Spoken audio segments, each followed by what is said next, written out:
Hello दोस्तों, स्वागत है आपका फ्रेंड स्टडी सर्किल चैनल में। और दोस्तों, आज के इस वीडियो में हम बात करेंगे यूपीपी कांस्टेबल 2023-24 जैसा कि री एग्ज़ाम जो हुआ है और अभी होने वाला भी है, इसके बारे में बात करेंगे। और मैंने भी इस एग्ज़ाम को दिया है 25 तारीख को, यानी कि कल के डेट में मेरा फर्स्ट शिफ्ट में था।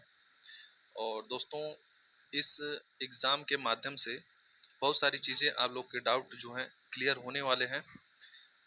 और मैं इन सभी बातों को क्रम वाइज आपको बताने जा रहा हूँ कि सबसे पहली चीज़ तो ये है कि जैसा कि आपको पता ही है कि 23 तारीख से एग्ज़ाम जो है स्टार्ट है।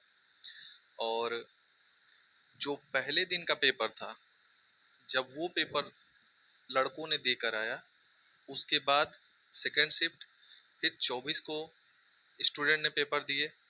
तो जब कंपैरिजन कर रहे हैं लोग, तो ऐसा लग रहा है कि 23 तारीख वाला इजी था। ठीक, उसके बाद क्या हो रहा है कि फिर अगले दिन जो हो रहा है पेपर का जो है पैटर्न आपको चेंज मिल रहा है।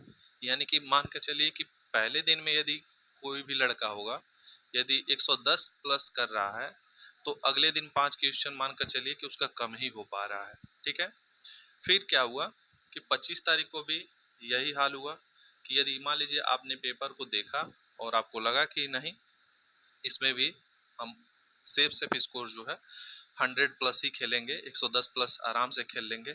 लेकिन क्या हो रहा है कि वहाँ पे जाने के बाद जैसा भी आपने प्रैक्टिस किया होगा और जो भी आपने जितना ज़्यादा मॉक टेस्ट लगाए होंगे, उससे कम से कम 15-20 क्वेश्चन का फर्क पड़ रहा है। क्यों पड़ रहा है इसके बारे में मैं आपको बताऊंगा, वीडियो पूरा देखिएगा। और यदि आपका एग्ज़ाम 31 को है, 30 को है, और यदि वाकई में आपने काफ़ी टाइम से तैयारी किया है, तो इस बात को थोड़ा सा केयरफुली सुनिएगा और उस चीज़ को फॉलो करिएगा, तो हो सकता है कि आपको इसका लाभ ज़रूर मिलेगा। पहली चीज़ दोस्तों, आप लोग को मैं बताना ये चाहूँगा कि अभी आप प्रेशर में होंगे, क्योंकि जब एडमिट कार्ड आ जाता है तो थोड़ा सा जो प्रेशर है, स्टूडेंट जो भी तैयारी करते हैं सीरियसली, उनको थोड़ा प्रेशर फील होता है। ठीक है, आपको पहली चीज़ तो सोने के लिए कोशिश करेंगे, अच्छे से नींद नहीं आएगी। सोचेंगे क्या अच्छे से पढ़ लूँ, क्या रिवीजन कर लूँ कि हो जाए, ठीक है, कि वही एग्ज़ाम में आ जाए। और इस चक्कर में जो आपने इसके पहले जो पढ़ा था, उसमें भी कन्फ्यूज़न क्रिएट होने लगते हैं। ये कन्फ्यूज़न क्यों क्रिएट हो रहे हैं? क्योंकि आपने प्रेशर लेना शुरू कर दिया है। और ये हर एक स्टूडेंट के साथ होता है।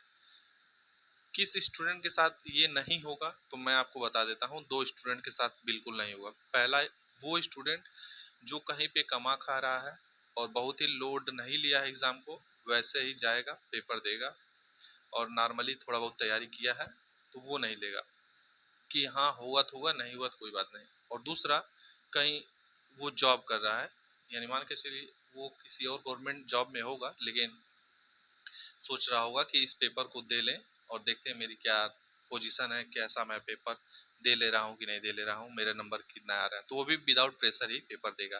तो उन लोग की बात नहीं हो रही है, लेकिन जो वाकई में इसकी तैयारी कर रहा है, हम उसकी बात करेंगे। तो ये सारी चीज़ें आपको क्या हो रहा है कि जब आप उस चीज़ को कॉल करेंगे, यानी रिकॉल करेंगे कि इस चीज़ को पढ़ लें, इस चीज़ को याद कर लें, तो आपके साथ ये चीज़ होगा। और क्या होगा कि आप जब एग्ज़ाम हॉल में बैठेंगे, तो जब पेपर आपको मिलेगा, जो उस टाइम की बात है, तो स्टार्टिंग में आपको 2-4-10 क्वेश्चन ऐसे मिलेंगे कि आप टोटली कंफ्यूज हो जाएंगे। वहीं पे आपका प्रेशर हावी होना शुरू हो जाएगा। अब जैसे कल के यदि 25 तारीख के सेकेंड शिफ्ट की बात करें, तो ओवरऑल पूरे पेपर में यदि जीएस पोर्शन को स्टूडेंट उठाए होंगे, और हर एक स्टूडेंट यही काम कर रहा है, पहले जीएस फिर हिंदी, इन दोनों को निपटा रहा है, फिर रीजनिंग में भिड़ रहा है और सोच रहा है कि ज़्यादा से ज़्यादा मैं समय बचा लूँ कि मैथ को ज़्यादा से ज़्यादा अटेम्प्ट कर लूँ, क्योंकि 26-27 क्वेश्चन आपको मैथ आ रहे हैं, जिनमें से आप कितना भी कोशिश करेंगे, कितना भी बनाने के लिए कोशिश करेंगे, तो 20-22 क्वेश्चन से ज़्यादा नहीं बना पाएंगे। वो 20-22 स्टूडेंट अटेम्प्ट कर पाएगा जिनका मैथ वाकई में बहुत तेज है। यदि एवरेज स्टूडेंट हैं तो मान कर चलिए कि 15-17 क्वेश्चन, इससे ज़्यादा आप बना नहीं पाएंगे। आएगा क्वेश्चन आपको, बिल्कुल आप 100% उसका कैलकुलेशन कर लेंगे, लेकिन आपके पास वहाँ पे टाइम बिल्कुल नहीं रहेगा। और यही टाइम आपको जो घड़ी की टिक टिक देखेंगे कि इतना मिनट बचे हुए हैं, इतने मिनट बीत चुके हैं, वो आपको थोड़ा सा उस टाइम परेशान करेगी, थोड़ा सा ध्यान भटकाएगी। तो सभी स्टूडेंट जानते हैं कि जो कल के शिफ्ट में 25 के सेकंड शिफ्ट में जो था जीएस, पूरी तरह देखते ही स्टूडेंट के पूरे होश से उड़ गए होंगे कि ये क्या आ गया, कैसे करूंगा। वहां से आप तुरंत खत्म हुए कि 37-38 क्वेश्चन में लग रहा है मेरे 10-12 क्वेश्चन भी नहीं सही होंगे। उसके बाद फिर हिंदी, तो हिंदी देखे होंगे तो थोड़ा बहुत ठीक था, लेकिन यदि आप हिंदी में 37-38 जो भी पूछ रहा है, यदि आप अटेम्प्ट करेंगे, कितना भी सेफ खेलेंगे ना, तो वहाँ जो प्रेशर एग्जाम हॉल में भी रहता है उसमें आपको सिली मिस्टेक होना ही होना है। 2-3 क्वेश्चन पे 100% होंगे। ऐसा कोई भी स्टूडेंट नहीं है जो ये कहे कि मेरा 38 में 38 पूरे सही है, क्योंकि जो उनका पैरा दिया था, पैराग्राफ वाला पोर्शन, वो भी आप देखेंगे बड़ा सा है। तो जब तक आप उसको पढ़ेंगे नहीं, उसको पढ़ने में आपको 2-3 मिनट लगेंगे, फिर उसमें से आंसर निकालना छाड़ना, फिर उसमें ये सोचना हाँ कौन सा फिट बैठ रहा है या फिर कौन इसका राइट आंसर है, उसमें आपको पैरा में भी आपको 10 मिनट समय लग जाएंगे पैराग्राफ पढ़ के सॉल्व करने में। यदि वाकई में थोड़ा सा कदम जो है अपना फूक फूक के रखेंगे कि ना ही गलत नहीं होना चाहिए। उसके बाद क्या है, फिर आप रीजनिंग में आएंगे। तो रीजनिंग में कुछ ऐसे सवाल हैं कि आप देखेंगे लगेगा कि लगा लेंगे, ठीक है, लगाने शुरू किए, उसके बाद 1-1.5 मिनट बीत गया, आंसर ही नहीं आएगा आपका। फिर आप उसको दोहराएंगे कि वाकई में क्या पूछ रहा है, फिर आप उसको सॉल्व करना चाहेंगे, तब जाके आपका आंसर आएगा। मतलब जिस क्वेश्चन में आपको लगेगा कि हम 30 सेकंड में या फिर 1 मिनट में कर लेंगे, वो आपका 1.5 से 2-2 मिनट ले ले रहा है। अब कुछ ऐसे हो रहा है कि 3-3 4-4 मिनट ले लेंगे, आंसर भी नहीं आएगा। आपको लगेगा कि हम 100% कर लेंगे, इसका आंसर आ जाएगा, लेकिन नहीं आ रहा है। और इसी चक्कर में दोस्तों अटेम्प्ट जो है स्टूडेंट का बहुत ज़्यादा नहीं हो पा रहा है।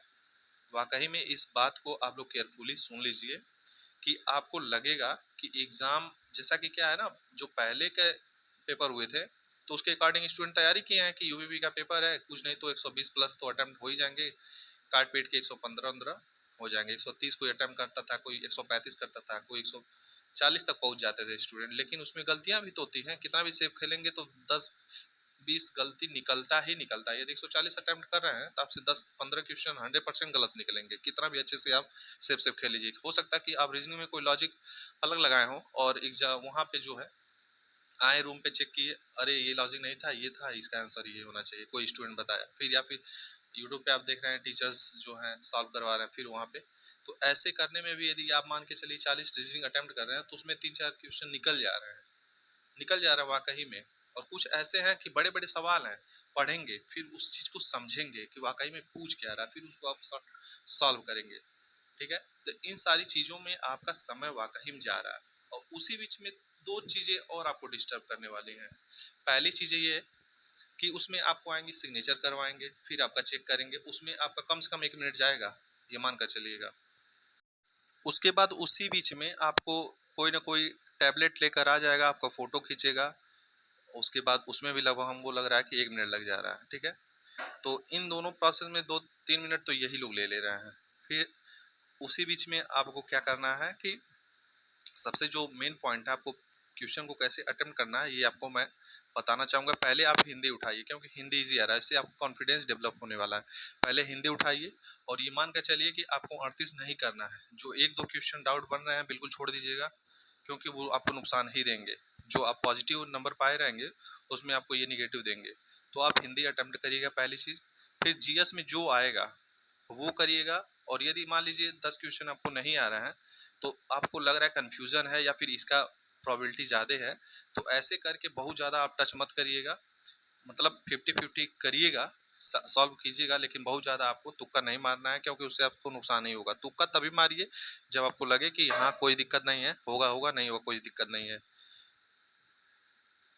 उसके बाद आप रीजनिंग सॉल्व कीजिएगा। रीजनिंग में वो क्वेश्चन सॉल्व कीजिएगा जो देखते ही 30 सेकंड में आंसर दे दीजिए, ठीक है। ऐसे करके आप कम से कम 90 तक पहुंचिएगा।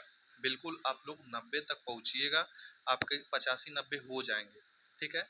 उसके बाद आपके पास बहुत ज़्यादा समय नहीं बचेगा, बहुत बचेगा आपके पास, ठीक है। तो 25 से 30 मिनट यानी आधे घंटे मैक्सिमम समय बचेंगे इन तीनों को सॉल्व करने के बाद।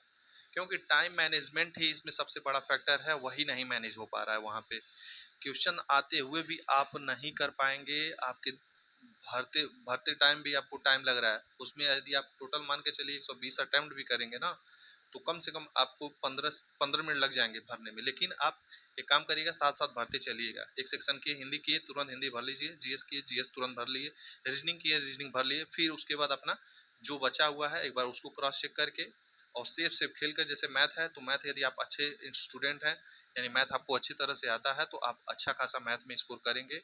और इस एग्ज़ाम में दोस्तों कंप्लीटली मैं यही कहना चाहूँगा कि इस एग्ज़ाम में जो स्टूडेंट मैथ में अच्छे तरह नंबर ला देगा वो मानकर चलिए कि बहुत ही सेफ स्कोर में रहेगा, क्योंकि वहाँ पे मैथ ले डूब रहा है स्टूडेंट को।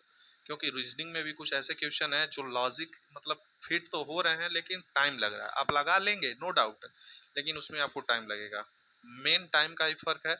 और जो ये जान गया कि नहीं इस क्वेश्चन को अभी नहीं बाद में देखते हैं और जल्दी जल्दी से सिलेक्ट कर लिया, तो ये 70-80 क्वेश्चन लगभग लगभग 90 तक भी वो पहुंच जा रहा है। लेकिन उसके बाद उसको समय लगेगा और उन सब में आपको कम से कम 15-20 क्वेश्चन अटेम्प्ट करने में, 30 क्वेश्चन तक मान कर चलिए अटेम्प्ट करने में आपको टाइम लगेंगे, भरने में टाइम लगेगा। तो ओवरऑल कहने का मतलब यही है कि अभी तक आप लोग जो भी प्रेशर लिए हैं उसको रिलीज करिए, पहली चीज़। और दूसरी चीज़ ये है, कुछ ऐसे क्वेश्चन हैं जिनको बिल्कुल आपको टच ही नहीं करना है। कुछ किताब और जो दिवस पूछ रहे हैं, आप कितना भी इस टाइम पढ़ेंगे ना याद नहीं होगा और फिर फंस जाएंगे। इससे अच्छा है आप मैथ में प्रैक्टिस कर लीजिए।